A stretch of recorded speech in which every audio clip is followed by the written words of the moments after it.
If this message reaches you, it is meant for you. For anyone seeking inner peace today, you are not the mind. Listen. In part 1, we spoke about the moment identity shifts, the instant you stop using I am as a description and return it to its original power. But now we go deeper. Because recognition is only the beginning. What truly transforms your life is how this realization meets real situations, pain, fear, money, health, relationships, uncertainty. This is where most spiritual teachings collapse. They sound beautiful in silence, but disappear under pressure. Jesus' teaching did not disappear under pressure. It functioned in pressure, and that is the difference. When Jesus spoke from I am, he was not escaping life. He was meeting life from a place life could not overpower. Let's bring this out of abstraction and into lived reality. Real life example 1. Fear that wouldn't go away. A woman in her mid-30s had everything that looked right from the outside. Stable job, family, health. Yet every night, anxiety tightened her chest. No clear reason, no single problem. Just an unrelenting sense of fear. She tried affirmations. She tried breathing techniques. She tried prayer. Nothing touched it. One night, exhausted, she sat quietly and noticed something subtle. The fear was loud, but she was watching it.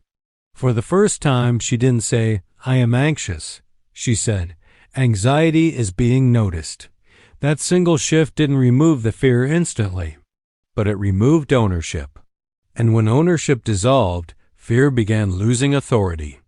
Jesus lived from this exact place when he said, in the world you will have trouble, but be of good cheer, I have overcome the world.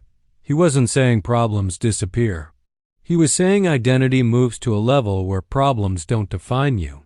Goldsmith called this impersonal living, not cold, not detached, but free from self-reference. The woman later said something profound. The fear didn't need to be defeated.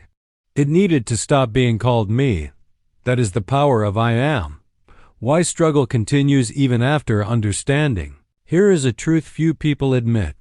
Many people understand I am intellectually, but still live from identity emotionally.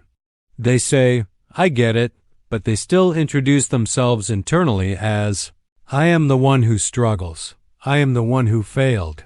I am the one who's behind. I am the one life didn't favor. Jesus never lived as a personal storyline. He lived as presence encountering experience. Goldsmith said something radical.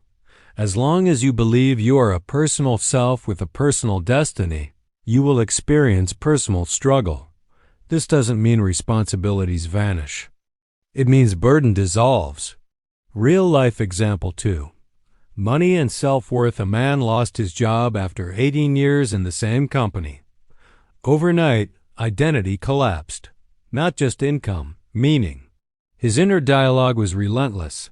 I am a failure. I am disposable. I am behind. Notice the pattern. I am plus judgment. No amount of motivational talk helped him, because motivation tries to repair the story, not dissolve it. One day, while walking, he asked a question that changed everything. Who is the I that says I am a failure? He didn't answer it. He just noticed the silence after the question. That silence was unfamiliar, but peaceful. Slowly, something shifted. He stopped trying to prove himself. He started listening. Within months, he moved into work that aligned far more naturally with his skills. Later, he said, my finances changed only after my identity stopped being tied to them. Jesus taught this when he said, seek first the kingdom, and all things will be added. The kingdom is not a place. It is right identity. The most subtle form of ego here is where part 2 becomes intense. The ego does not only appear as arrogance, it often appears as spiritual effort. Trying to be calm, trying to be healed, trying to stay present, trying to maintain awareness. All of that still assumes, I am the doer. Jesus never said, I am trying to be aligned. He said, I and the Father are one. No effort, no tension, no striving. Goldsmith warned about this. The greatest obstacle to spiritual realization is the desire to achieve it. Why? Because I am is already complete. You don't arrive there. You stop leaving. Real life example 3. Relationships and emotional triggers. A woman struggled deeply in relationships. Every disagreement felt personal. Every distance felt like rejection. Every silence felt like abandonment. Her inner narrative was, I am not chosen. I am not valued. Again, I am plus wound. During a period of deep frustration, she began practicing one thing. When triggered, she paused and asked, what is aware of this feeling? At first, nothing changed externally. But internally, she stopped collapsing into reaction. Over time, she noticed something startling. People stopped triggering her the same way. Not because they changed, but because there was no longer a wounded identity to hook into. Jesus lived from this when he said, Father, forgive them, for they know not what they do. That wasn't moral superiority. That was impersonal awareness. Why I am cannot be damaged. This is the deepest truth of part 2. Everything you fear losing, reputation, health, security, approval, belongs to the form level. The I am has never been a form. It was present before success. It was present before failure. It was present before trauma. It remains after loss. Goldsmith said, the I am does not improve, decline, or change. It simply reveals itself when identity is withdrawn from appearance. This is why healing often happens after surrender, not before. The pause that ends struggle Jesus often withdrew. Not to escape, but to reset identity. Goldsmith taught the pause. When fear appears, pause. When lack appears, pause. When pain appears, pause. Not to fight, not to deny, but to remember. I am aware of this. That statement alone relocates identity, and when identity moves, life follows. Real life example 4. Health and the body. A man dealing with chronic pain spent years saying, I am sick. Every symptom reinforced identity. Then he learned to say, the body is reporting sensation, but I am aware. Again, not denial.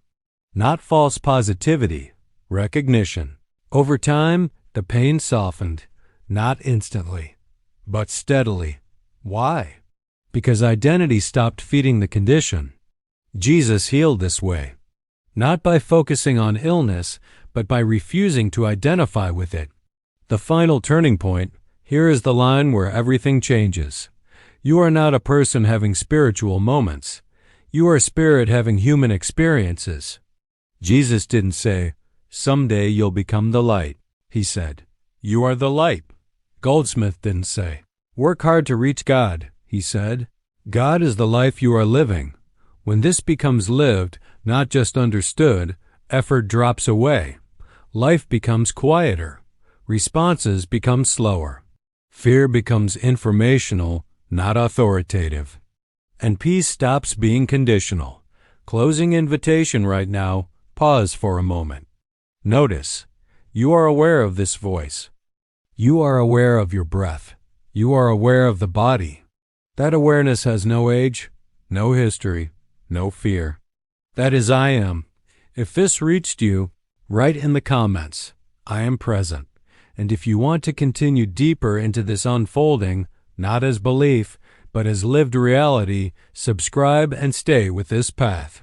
Because once identity shifts, life no longer has anything to fight.